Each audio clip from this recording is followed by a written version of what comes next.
We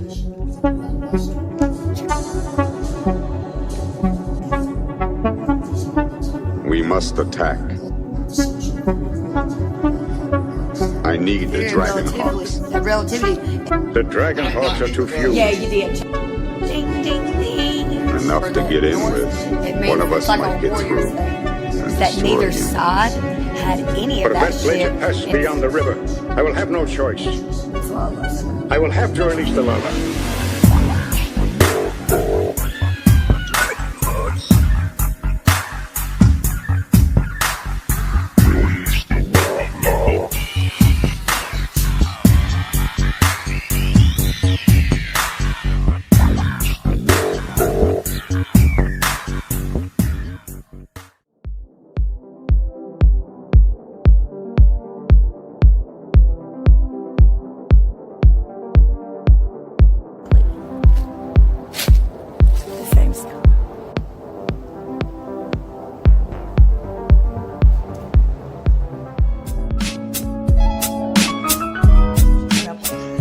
So I was just listening to this podcast called the Crash Course Cryptozoology Podcast.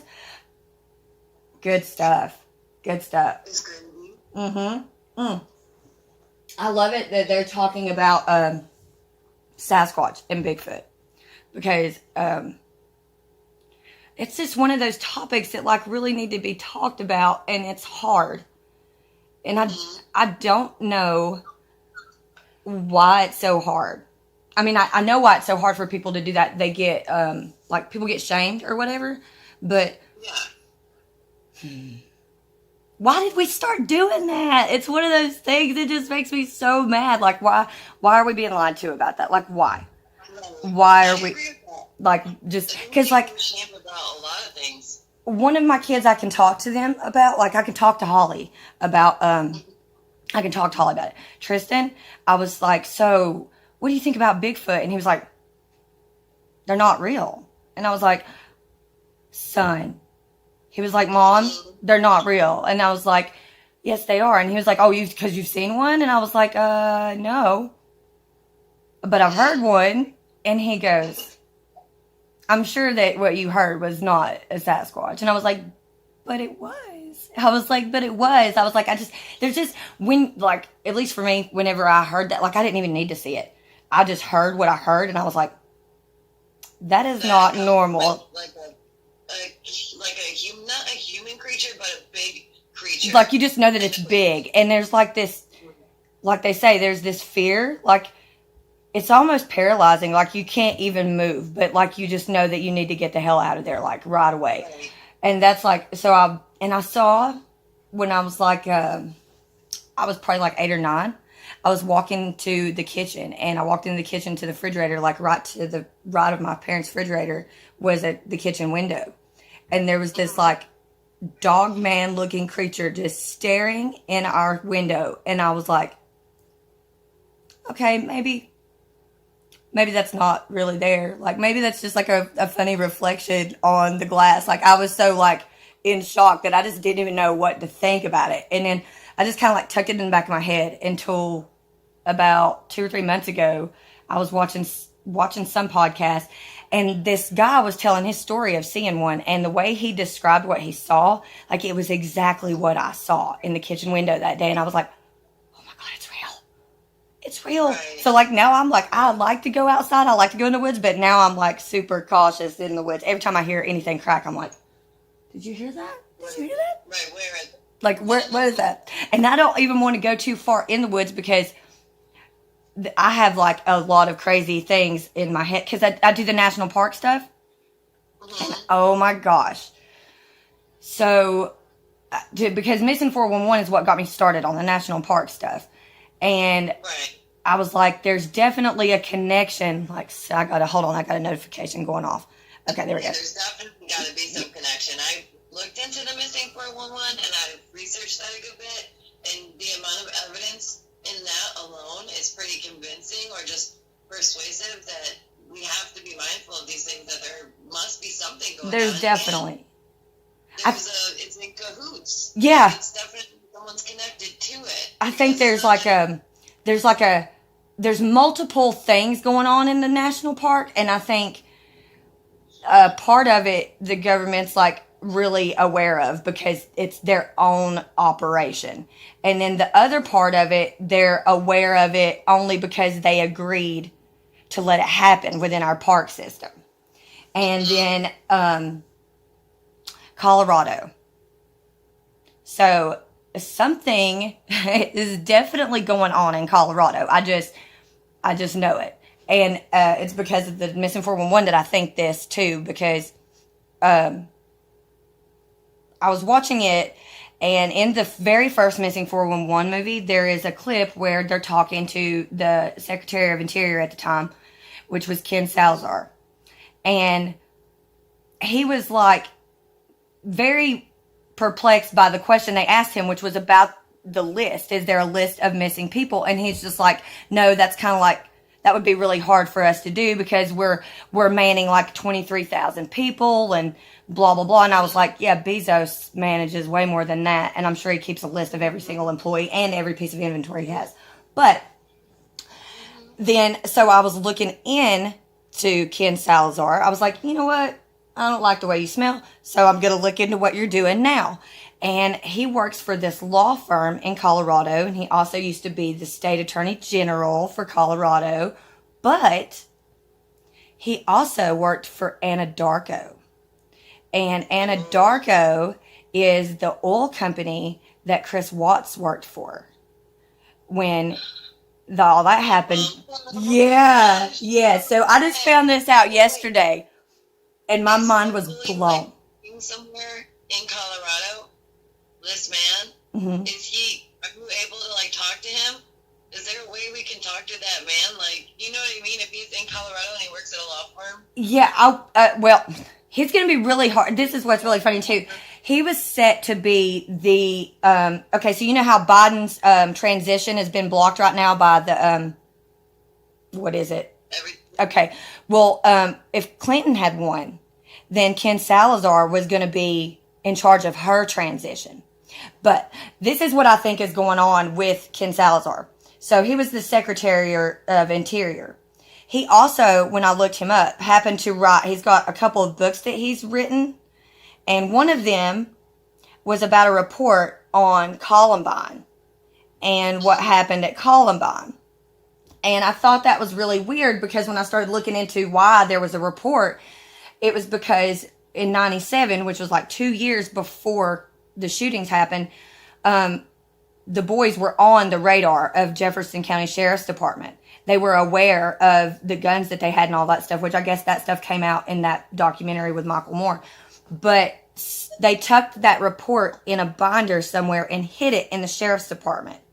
And then in like 2003, there's a new sheriff comes in and he finds this hidden report. And he goes and he asks Ken Salazar to write up a report, an investigative report on any and everything he can find. I don't trust that report. I think that the Sheriff's Department was probably involved in a cover-up because I honestly think that the Columbine shooting is a direct product of MK Ultra. Because I think that there's a lot of the school shootings that are in, also in cahoots, absolutely, that are being told either keep quiet, keep your mouth shut, fall in line, or get out. Yeah. And I think that's why some park rangers like just suddenly retire, or they like will quit working for the park service and then go work for like search and rescue because they know that there's something going on and they can't say anything about it. And so I feel like the only way they can like absolve their guilt for getting involved with such a horrible thing is to go out and try to help find these people. Even they know though, and this is what I think, sometimes when they go missing, it's not because of something like they were abducted or like a Sasquatch or anything like that. I think there's portals that we can't see, that we literally just walk into, and everything looks the same, but we're in another dimension, and we can't see like the portal. Triangle. Yeah. And things like that. And everything looks the same, but it's not. You just know, like, well, for example, you were walking with your friend and now they're freaking gone. And you're like, what the hell? So you're panicking for a minute, but then everything looks the same. So you're like, well, maybe I'm just lost. But then you find your way out of the woods and everything is still kind of normal in your town, but there'll be like little subtle differences. Right. And that's the scariest thing, because it's like, okay, well, what if that's happened, like, already? So do you think that this is like a different realm, like a different dimension, or do you think that these are imprints? Because we've discussed before about like imprints on the earth and how certain horrible actions that happen on God's green earth, it imprints on that. So you see, things like residuals. Yeah. Like with ghosts and stuff, like if they were murdered, they got trapped here, kind of thing. Yeah, I think it could be that too. Yeah. Great battles, like civil wars, like every world war, there will be soldiers. That's like the most reported seen ghosts. Especially at Gettysburg. I'm always really fascinated by some of the videos that people take when they're up there in this one particular part of the field. Like, the ghosts and apparitions are so, like, visible, even to the naked eye. Yeah. Doing the same actions. That's so trippy. Yeah. Over and over for the rest of their time, existence on Earth. That's sad. It's so tragic. Yeah. And it's like, and you wonder if they will find a way to get out of that. Like, is there something that they can do to, like, rectify that so that they don't get stuck here? Because that would, to me, that would be hell. Either being stuck here. Yeah. I think, like, what they're doing is, you're right, like, with television and the way that they're allowed to use propaganda against us, to weaponize against us, essentially anybody could be a victim of this control. And it doesn't have to be, the government's doing this to you directly in your home, da-da-da. No, they absolutely still have an influence. Yeah. That's why they want a television in everybody's home. That's why it doesn't matter if you're poor or rich, you have a television. Yeah. And it's likely a big-ass television. Yeah. Big white screen. Yeah. Make it affordable because they want everybody to have one. And now they're making sure that every kid has a laptop or, like, some kind of, like, and I'm like, oh my God. And my kids think I'm being like a Nazi, but I'm like, no, put the device down. Put it down. And they're like, well, you're always on yours. I'm like, that's because I'm trying to educate myself so I can educate you on why it's a bad thing. And they're like, okay, Mom. Things that we talk about are pretty much basic level, right? Like, yeah. On channel and yours often, we don't try to go too far in depth because we want people to prepare with this. Yeah. Right? Like getting comfortable with knowing these things so that when we talk about going to possibly different dimensions, possibly different times, people can understand that is absolutely a possibility. Yeah. Think about Tesla. They've been working on a way to do that, to, like, manipulate time. Right. When I think about stuff like that, sometimes I'm just like,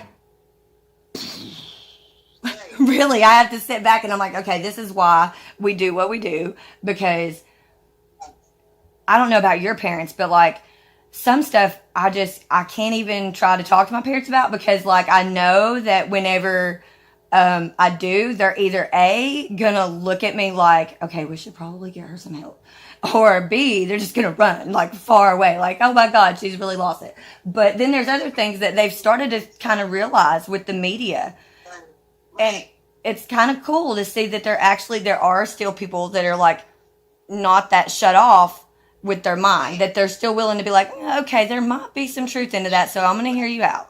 So, because I keep saying that they're far more involved with us than we realize. Like, even, I mean, look at how much they lie to us when we're in school.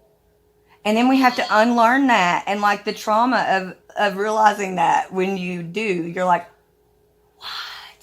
why would they do that to me? And then you have to teach yourself all over again, and it sucks.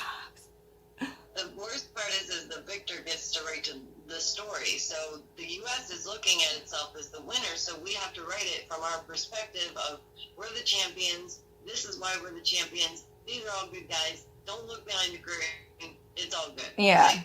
And as for parents and like the elders, I think some of them are just getting this strong feeling that they might not even know what it is, but they know there's something going on. Because think about going from the radio, right, in technology to the television, and how many years they had of indoctrination into commercials and patriotism and, you know, ride or die for your country no matter what, and, you know, government is great, it's here to help you, we're going to protect you, we're going to feed you, we're going to give you health care, we're going to take care of everything, we're going to give you money, sit on your booty, like, don't worry about it. Legit. So they're like, oh, yes, please, may I have another? Like, and it's hard for them to kind of go against that because they've had it all their life. Whole life. They don't know any other way, so it's not their fault. And it's hard to get them to realize that us being what they call rebellious, and also the whole millennial thing, we get like such a bad rap. It's such a bad rap that I didn't even realize. I don't know how it flew by my freaking head, but I didn't realize I was a millennial until like 2 or 3 years ago. I looked this up and I was like, but everything they say about millennials is not me. That's not me. I'm like, that's not me. I'm like old school. Right. I don't think I vibe with the millennial thing, and I do feel as though we get a bad rap.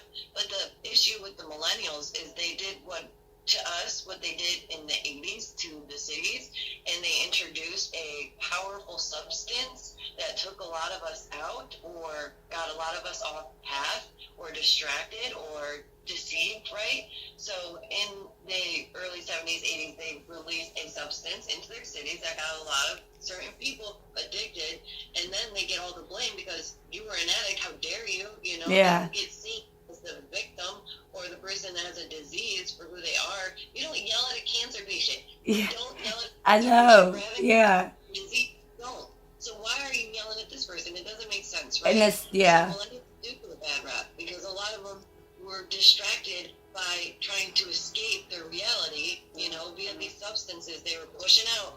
And then when they get in trouble for it, it's like, but the doctors were getting the bonuses. They were the ones pushing it down our throats saying, you need this. It's okay. I promise it's safe. Yep. You know? It'll make you better. It'll make you better if you just take this pill. Oh, and don't worry about those side effects because we got something for that too. And I'm like, but that just exacerbates the problem. To get off stuff. Yeah. Getting off medication for the rest of your life. I'm like, I'm struggling with caffeine and y'all are trying to get me on all this other stuff. Like, stop. It is insane. The side effects are longer than the actual commercial now. I was listening to one the other day where they literally the dude got cut off. He's reading off all the side effects and they just trailed him off in the middle of all the side effects. And I was like, wow, that's what we're doing now? I can't believe it. And it's the same thing with the umbrella corp juice that they're pushing out now. Like that nurse that faded life on TV. They're like, she's fine. We don't know if it has anything to do with it. You know, and it's like, you just gave her the shot. And then she was like, out. What are you, like, how are you telling us to actively deny what we're seeing? Yeah. That's what blows my mind. I'm like, okay, so you're seeing what I'm seeing, right? And everybody's like, yeah. And I'm like, what are they trying to do here? Because we're all actively like, hey, we see what you're doing over there. And they're like, no, you don't. And we're like, yeah, we do. And they just keep on doing it. And we're like, so you know in a minute that we're going to like completely destroy what you're doing. Right. And people know, we know. That's the funniest part is they know, we know. You know what I mean? And it's just like, perception. It's like, oh my goodness. But it is good to see that so many people are waking up. I watched there was a live stream from Age of Truth last night, and the guy was talking about a notice of liability, which is something that he kind of come up with in Canada because they're trying to, have smart meters removed from their homes because they really want to stop that. So he come up with the notice of liability, and then they were also talking about like sovereignty and natural law and stuff like that, which it's really hard for me to articulate to people. Like, I can understand it when it's being told to me, but to get it back to someone and them understand it is like almost impossible for me to do. This guy does it in a really, really good way where it's like you just see light bulbs going off and they're like, oh. And so if everybody did what he's talking about, like, That is what we need to do. We need to truly be sovereign beings, because a lot of people are accepting the handouts. They're going to accept it and they're going to take away. They're going to accept nothing, Yep. and paying for things the rest of their life and being in debt still. Yeah. And, like, it's just fine, sure. As long as the government keeps giving us money, why not? And they don't, and this is what's so funny is, like, they don't have the money to do that. And people are like, oh, yeah, they do. No. No, they don't. They don't, and they haven't in quite a while. And they haven't in quite a while. Yeah. Yeah. It's paper. It means nothing. Nothing. And people are like, okay, well, what is your solution? I'm like, the barter system. And people go, what?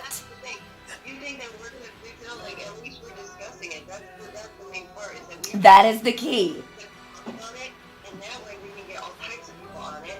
Mathematicians, people who understand numbers, people who understand how to have a balanced currency. Yeah. When the dollar collapsed, and it's not, it's When. right? When. We have ending time. We're on borrowed time already. People are going to go back to trade. Yeah, and that, it's going to have to be that way. And that's going to be hard for people. For some people, it's going to be hard. You got to have something that you can give to the community at Yeah. that point, right? Like Yeah. you and I, we're artists. Yeah. We have something of value. Yeah, that's really and perspective. Exactly. Pretty unique perspective. Both of us, I think, have really unique perspectives on life in general. Like, just because we've been through stuff, and I think that a lot of people like that are going to be the ones that are going to bring us through this, because it's going to be really hard for those that are so closed off from some of the stuff we talk about, that they need that. They need that. It's hard to meet the ones who are willing to explore. Some, I Yep. absolutely agree. The ones that are willing to talk about these things, the ones that are willing to keep pushing on about it, regardless of whether they don't want us to be seen or not. Yeah. Regardless if they stop our notifications or hide us from each other's channels. Yeah. I can't even believe that it's gotten to this point. I know. I'm like, okay, so like, This has happened.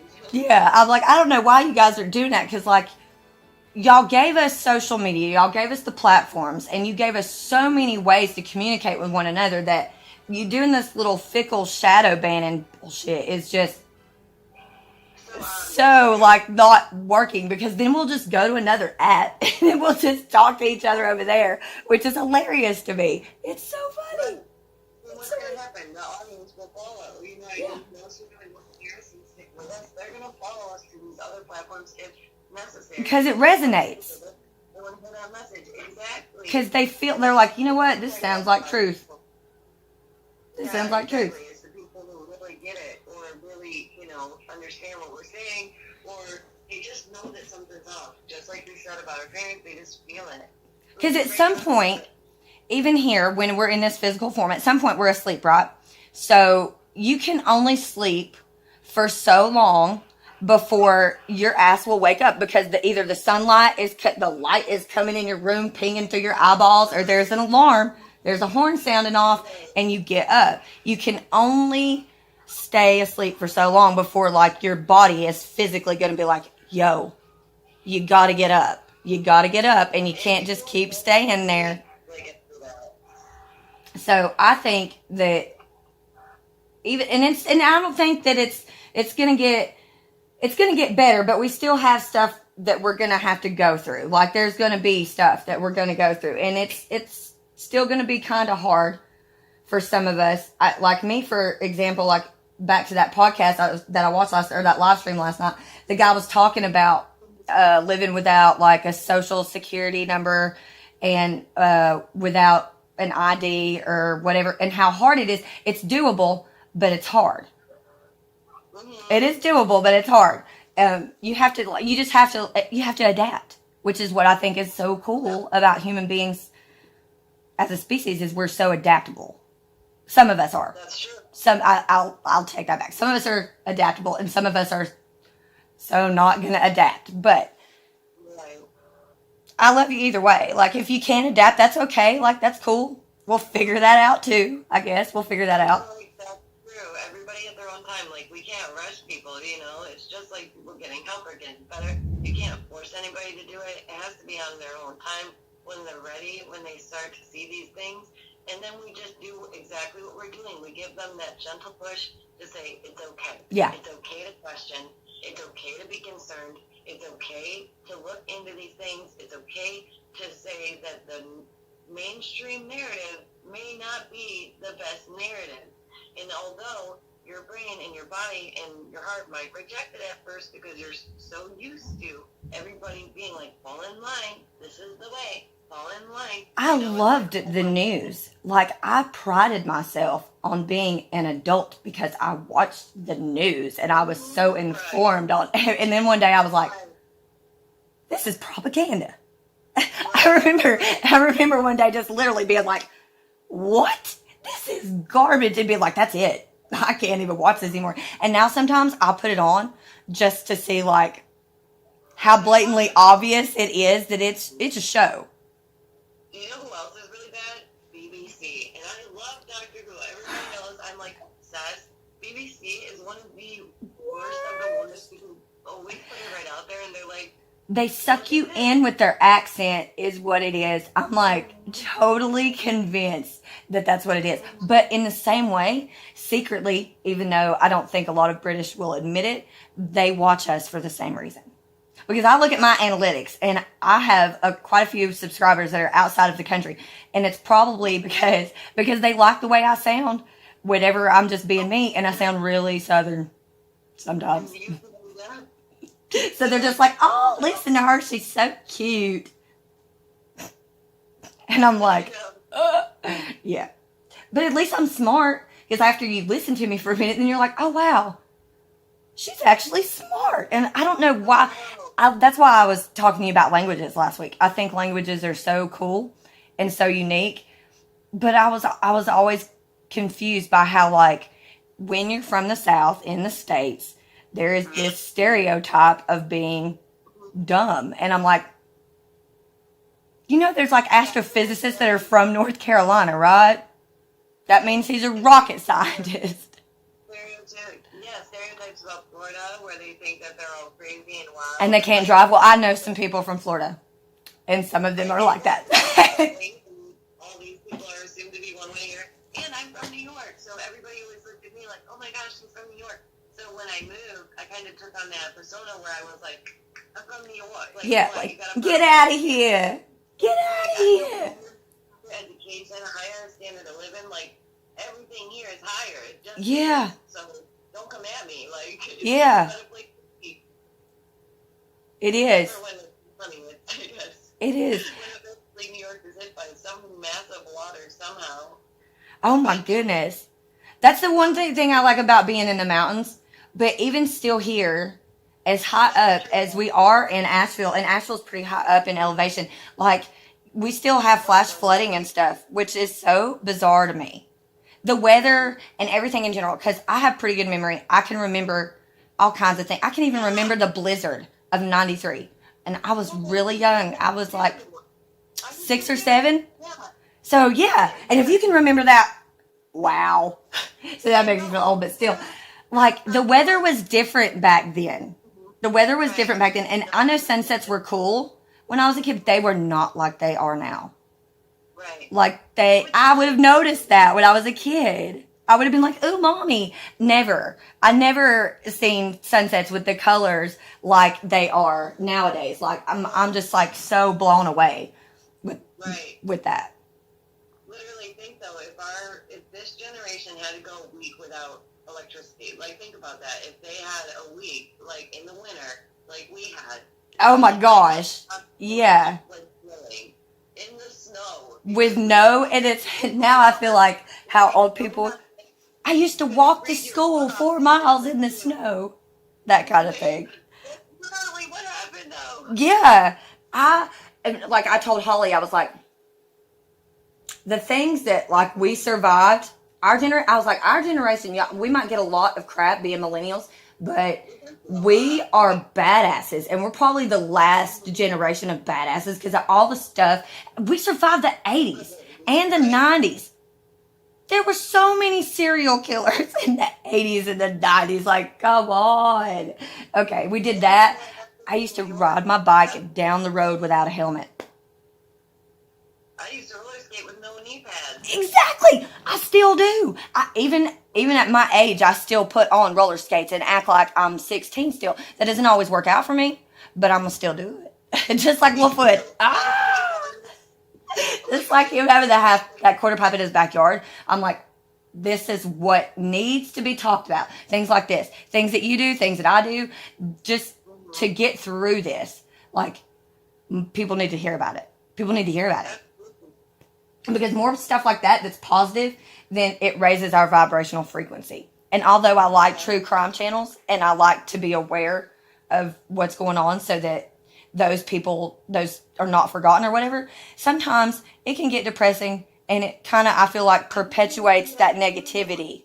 And as much as it's okay to like learn about these things and look into these topics, you do have to take care of your mental health and your mental well-being. Because it is really stressful, especially for empaths. It's really hard. God, so hard. Of the family, right? And you feel the hurt of like all these issues and all these like when I was talking about the Lost Neverland and thinking about children being raised like that in an orphanage as cattle, and then my father being from an orphanage, it's like, oh my gosh, I just can't think it. It upsets me so much. It really does. So we do need like a palate cleanser. We need to relax. We need to lighten it up because we can't live in fear and we can't be afraid and we can't be bummed out. Yep. We have to take care of ourselves. Yep. So as much as it is important to discuss these topics, it's also important to lighten the mood and have some giggles. Yep. It's so butthurt if we try to have a laugh now and it's like, no. We're not going to do that. Yeah. We're not going to clench our butt cheeks and get all hoity-toity and be like, I cannot believe you just said this. Like, we were accused of making jokes at someone's expense before. Yeah. Because we joke about our hearts feeling. And that's not at anyone's expense. It's literally just because we get so excited that we make a joke. Yeah. And I would never do that. Neither would you. No, because I got bullied a lot when I was in school, in elementary school, because I was a weirdo. And like, instead of like letting them make me feel like I needed to conform, I was kind of just like, screw you, I'm gonna sit over here and be my weird self. I don't even care if you like me or not, because one day somebody will. So like, that's just the way I was as a kid. It was hard and I would cry a lot, but I would never, and I will always take up for someone when I see them getting bullied. Like, don't bring that shit over my way, because I'll tell you. But so yeah, I wouldn't do that. And I think that like people do get a little butthurt these days over the weirdest stuff. And sometimes I'm just like, how did you even? Right, it was clearly a joke. I just get so confused. It's like I made one joke. Oh my gosh, and we're actually still very good friends. So it's like, let's not get it twisted. You even get worried to work with somebody. Yeah. You know that things will start flying. Yeah. People will start talking, and they'll be like, oh my gosh, they're this and this way, or like, they're mean girls, or da-da-da. And it's like, you have no idea. I was like, yeah, you don't even know. It's like, yeah, just stick around for a little while. I promise you, you're so wrong about that. Because I'm like, the nicest person. And you are too, like the nicest person. Like, to a fault sometimes. We're like the nicest person. Like, to a fault. And I can't stand it sometimes. I wish that there would, more of me would be like, with the finger, but I can't. There's just something in us, in our DNA. It's like ingrained in our DNA that will not allow us to be like that. Like, you could be mean as...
Yeah.